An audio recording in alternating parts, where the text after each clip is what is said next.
And now for Up, Neat, and On the Rocks with our special guest, Brian Stewart, National Trade Advocacy Manager at Moët Hennessy. Hi, Brian. Hi, Angela. It's great to be here. Thank you. Welcome. This is so exciting. This is amazing. Very fun.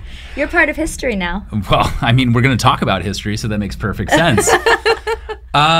So thank you for having me. I'm so excited to talk about this cocktail. It has so much versatility, and as someone who used to make drinks in all kinds of bars, the French 75 is something that you just needed to know how to make. If you didn't know how to make it, you needed to learn how to make it. The French 75 has so much history surrounding it. It is a beloved drink around the world. It is a symbol of celebration. It is a symbol of just beautiful cocktail making, and it laid the brickwork down kind of for elevating cocktails into a more luxury style. So the French 75, and buckle in, because we're going to go through some controversy. I'm buckled. Yeah, okay, get ready. So the French 75 has its place in history, and there are probably not the same cocktail historian that will tell you it has the same story. It goes back to, we see maybe the first printed version of a French 75 around 1919 in the ABCs of Mixing cocktail book. But that particular cocktail had Calvados in it, grenadine, champagne. Now let's go back a little bit further. So before any of that happened, there was the champagne cup. And the champagne cup was champagne, citrus, and sweet. And that was known as the champagne cup. And this was Charles Dickinson's favorite cocktail. And he loved serving it with Tom's gin. Oh, that's a little bit, okay. So now we're getting into kind of where the French 75 might be going. But skip forward to probably the most important date, which is 1930. The Savoy launches their cocktail book, making the French 75 extremely famous. This is a drink that all of a sudden celebrities are drinking. It is the cosmopolitan of our day. It takes over all of what, you know, the popular channels would be. And people start to drink this cocktail. And we start to see it with gin as opposed to cognac, which is a little strange. Because if we move back to, again, where this cocktail originated was in World War I. And it was named after a particular type of artillery called the Howitzer 75mm cannon, or the field cannon. And this cannon was the first to have a self-recoiling system. It was actually credited for winning the war. It became a symbol of hope.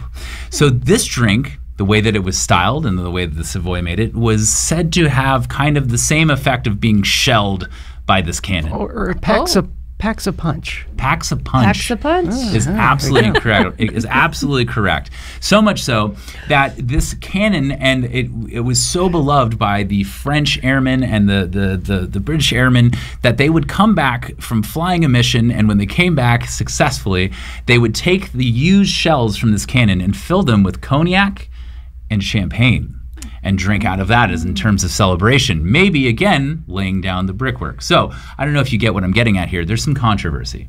A French 75, does it have gin or does it have cognac?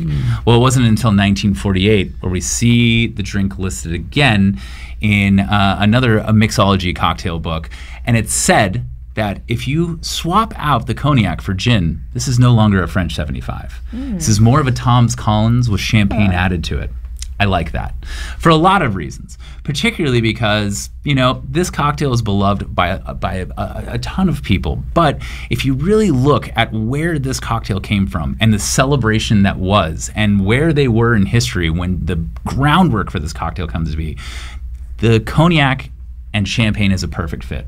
Now, the other part of this is it doesn't deserve just any type of cognac. You have to have a special cognac. And Hennessy V.S. is one of the most versatile cognacs on the market in the sense that we have a V.S. that has a lot of bold flavors to it. So much so that there's not too many V.S.s out there that can match the flavor profile of Hennessy V.S. It has this beautiful, bold flavor to it.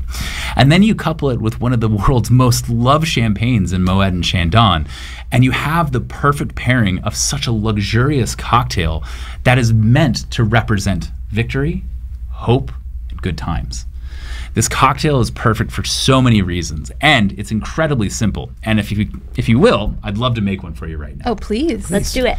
So we're going to start off, and by the way, the challenges will begin in that I'm going to shake a cocktail while sitting down. Again, if you're not watching, I am sitting down making a cocktail. All right, so here we go. We're going to start off with our simple ingredients being lemon juice. This is fresh lemon juice, and we're just going to do half an ounce. Sorry, 3/4 of an ounce. We're going to do 3/4 of an ounce. And then we're going to add a half ounce of simple syrup. Now, I like to go heavier on the citrus than the sweet because there are some sweet notes noticed in some of these particular spirits that we have in front of us. But it's more important to bring out the citrus flavor and the dryness of this cocktail. So don't go crazy with your simple syrup. Then we're going to add 1.5 ounces of Hennessy V.S. into our shaker. Here's a pro tip: don't add the champagne to the shaker. You're gonna have a real big mess on your hands. So we're gonna move into grabbing some ice here. I think we really should do that though, just to see what it'd be like. Kind of an extra bonus for our viewers, anyone who's watching the video. That'd be an extra bonus. I'm really excited for this, Brian. The world's most loved cognac with the world's most loved champagne. So I have a healthy amount of ice in my shaker, and I'm just gonna move this off to the side. I kind of want to shake it. You want to give it a try? Yeah.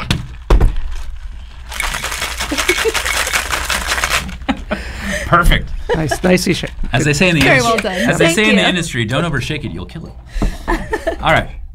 So then we're just going to take our strainer. I'm going to put my Hawthorne strainer right over the top, and we're going to put this into what would traditionally be known as a champagne flute. Now, again, this cocktail oranges back to having a Tom's glass served over crack ice, but I feel like that's kind of more in the Tom Collins region. Then we're going to add just a little bit of this absolutely gorgeous, perfectly dry Moët and Chandon champagne. And then I'm going to take a citrus peel that I've already pre-done, and I'm just taking the, not the piss side, the actual fruit side, over to the cocktail and just putting those essential oils into the glass and then dropping it in. And you have one of the world's most beloved cocktails here. And I think it's important when talking about the French 75, where we get so, particularly bartenders, get so just involved in, you can't do it this way, you have to do it this way.